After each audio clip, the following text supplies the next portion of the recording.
आज हम बात करेंगे रुपए की बेकदरी की।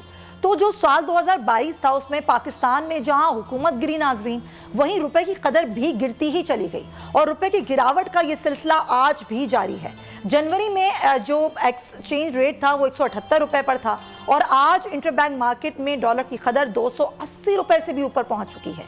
दूसरी तरफ जहां काबुल में तब्दीली के बाद बैरूनी दुनिया से डॉलर अफगानिस्तान आना बंद हुआ तो उसका असर भी पाकिस्तान में इस सूरत में पड़ा कि पाकिस्तान से अफगानिस्तान डॉलर स्मगल होना शुरू हो गए।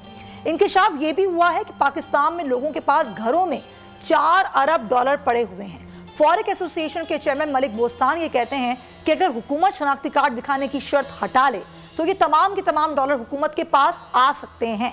अब सवाल ये है कि दुनिया में कई ममालिक हैं जिनकी सरहदें आपस में मिलती हैं, वहीं मकामी करेंसियों में पड़ोसी मुल्कों के दरमियान बाहमी तिजारत भी होती है, मगर पाकिस्तान ऐसा कोई कदम उठाता क्यों नहीं? क्या इसमें कोई रुकावट है? और सऊदी अरब समेत बहुत से ममालिक ने डॉलर के बजाय अपनी ही करेंसी पर तिजारत करने पर गौर शुरू कर दिया है। सिर्फ यही नहीं बल्कि कुछ ममालिक ने तो नाजरीन डॉलर के जरिए तिजारत को क्राइम के दर्जे में शुमार कर लिया है। मगर हुकूमत पाकिस्तान रुपये की गिरती हुई कदर को बहाल करने के लिए इस किस्म के इकदाम क्यों नहीं उठा रही?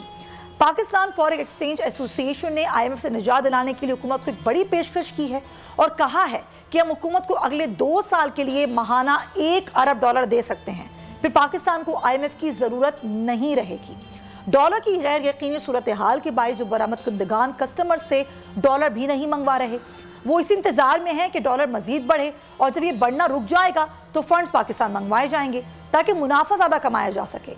अब डॉलर की कीमत को काबू में लाने के लिए हुकूमत मुस्तक़बिल में क्या इक़दाम करेगी? क्या हकीकत यह है कि इसमें डॉलर की बढ़ती हुई कीमत को रोकना नागुज़ीर हो चुका है? इसी पर हम बात करेंगे। मलिक बोस्तान साहब हमारे साथ मौजूद हैं। मलिक बोस्तान साहब, बहुत शुक्रिया आपके वक्त का।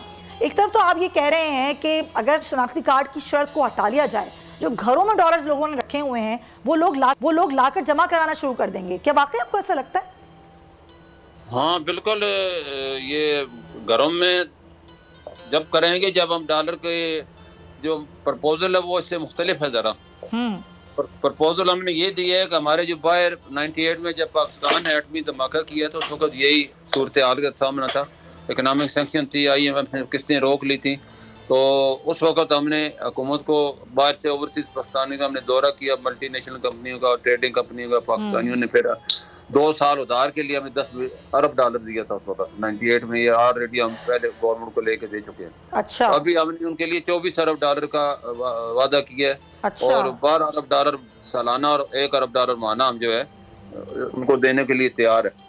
तो ये हुकूमत ने 6 महीने पहले मैंने प्रपोजल दिया था। अब हुकूमत कब एक्सेप्ट करती है? कल स्टैंडिंग कमेटी में हुकूमत ने कोई जवाब नहीं दिया आपके इस प्रपोजल का? आपको कोई वो अभी तक तो उन्होंने दिया नहीं है। अभी कल भी जो डॉक्टर आशा साहब आई थी, वज़ीर मुग़लात है जो फाइनेंस मिनिस्ट्री की, तो अब अभी जी हो जाएगा, सिर्फ हम लेने की इजाज़त दे दें, क्योंकि अभी उन्होंने हमारे ऊपर हाथ पाँव बांधे हुए, डायरेक्ट हम किसी से ले नहीं सकते मनी ट्रांसफर कंपनी के अलावा। अच्छा, तो ये बताएं, क्योंकि अभी कुछ महीने पहले ही जब कैप हटाया गया था, डॉलर की जो कीमत थी वो बढ़ती जा रही थी। अभी भी हम देख रहे हैं खैर रुपए की कदर तो वैसे ही गिर रही है। तो मलिक बोस्तान साहब, क्या हुकूमत की कुछ पॉलिसीज इस तरह की हमारी नहीं हो सकती? जब हम बात करते हैं कि हम जो एक्सचेंज करें, हम तिजारत करें या फिर हम जो भी कोई काम करें वो अपनी करेंसी में करें और डॉलर में ना किया जाए। बहुत से ममालिक इस तरह काम कर भी रहे हैं, कुछ सोच भी रहे हैं। जैसे मिडिल ईस्ट है, वो भी सोच रहा है कि अब अपनी ही करेंसी में सारा काम किया जाए। तो हमारे पास क्या रुकावट होती है और फॉरेक एसोसिएशन जो है वो इसमें क्या मदद कर सकती है हुकूमत की? ये हमारा प्रपोजल पिछले कोई 10 साल से चल रहा है और इसके लिए पहले चाइना से सबसे पहले ये बात हुई थी स्वैप करेंसी के ऊपर। बिल्कुल। और वो तकरीबन बहुत कम लिमिट थी। उसके बाद अब जो है ईरान ने के साथ भी हमारा हो सकता है, अफगानिस्तान के साथ भी हो सकता है, मिडिल ईस्ट के साथ भी हो सकता है। लेकिन बदकिस्मती से हमारे पास करेंसी भी वो भी फॉरेन एक्सचेंज है, हमारे पास कुछ है नहीं है। यानी कि वो डॉलर के बजाय हमें उन करेंसियों से लोन लेना पड़ेगा, लेकिन ये वो हमारे लिए सस्ता होएगा और उसके लिए हमें ब्लैकमेल नहीं होने पड़ेगा। दोस्त कंट्री वो इतना ब्लैकमेल नहीं करेंगे, लेकिन डॉलर के लिए हमें ब्लैकमेल होना पड़ता है और उनकी हर वो शर्त माननी पड़ती है जो पाकिस्तान की मैशत को नुकसान पहुँचाती है। अब IMF का मामला आपके सामने, तमाम शर्तें मानने के बावजूद भी मैं ना मानूं वाली उन्होंने गर्दान शुरू की हुई है। तो ये इसका हाल यही है कि इन फ्यूचर जो है, वैसे भी चाइना ने, रशिया ने, ईरान ने, ब्राजील ने, 10 कंट्री ने युआन में ट्रेडिंग करने का फैसला कर लिया और मैं समझता हूँ शंघाई तंजीम को जो इजलास है उसमें भी यही फैसला हुआ है। वाटर ट्रेड और स्वैप करेंसी और लोकल करेंसी पे जब ट्रेडिंग होगी तो पाकिस्तान इस क्राइसिस से निकल आ जाएगा और पाकिस्तान के बेनिफिट में यही है। लेकिन हमें अपने साथ साथ प्रोडक्शन में, वैल्यू एडेड में, ज़राअत में भी तो कुछ करना होगा, वरना हमारे पास तो अभी हमारे एक्सपोर्ट के लिए कुछ नहीं है, बल्कि हम तो चीज़ें इम्पोर्ट कर रहे हैं। हमें अपनी IT को प्रमोट करना होगा।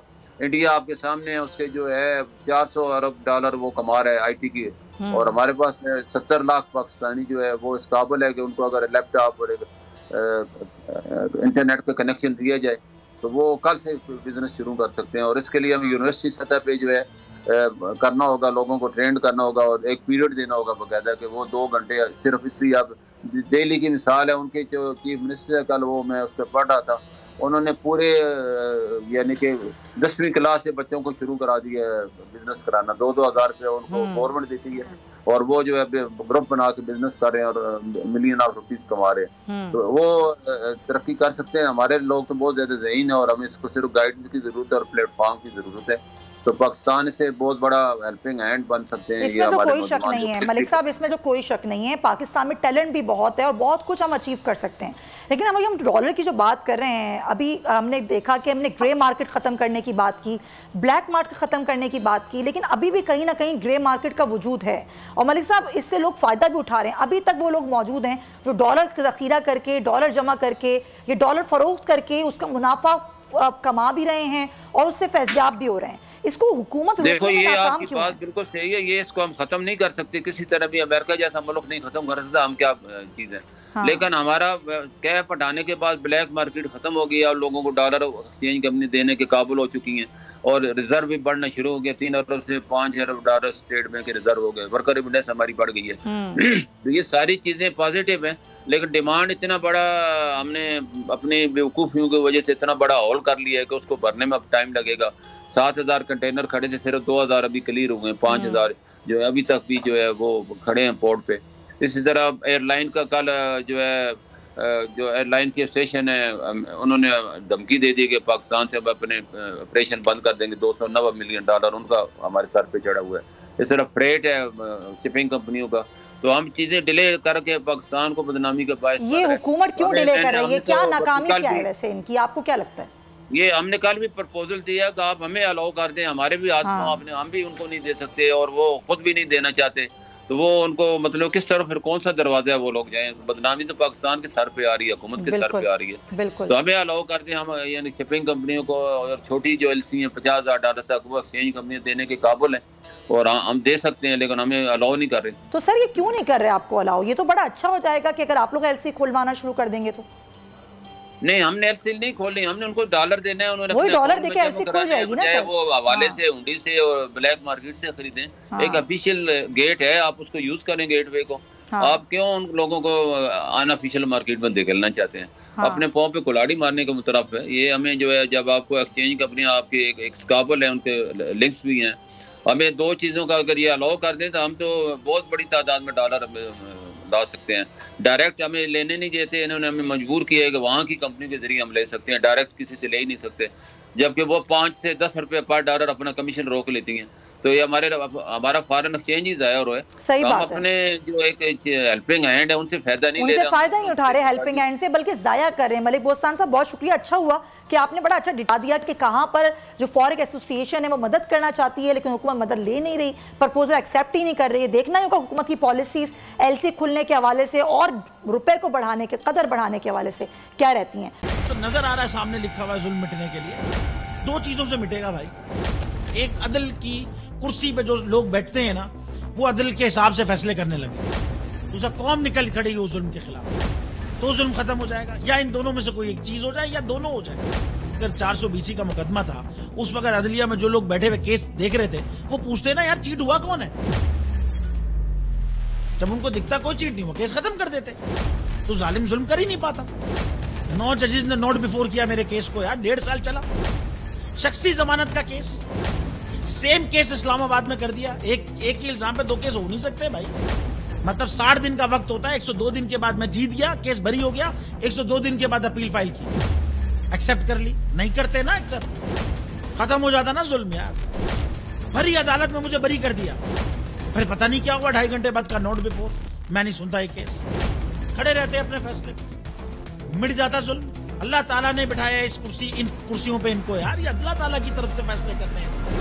तो या तो ये फैसले आएंगे, जुल्म मिट जाएगा, या कौम खड़ी हो जाएगी जुल्म के खिलाफ।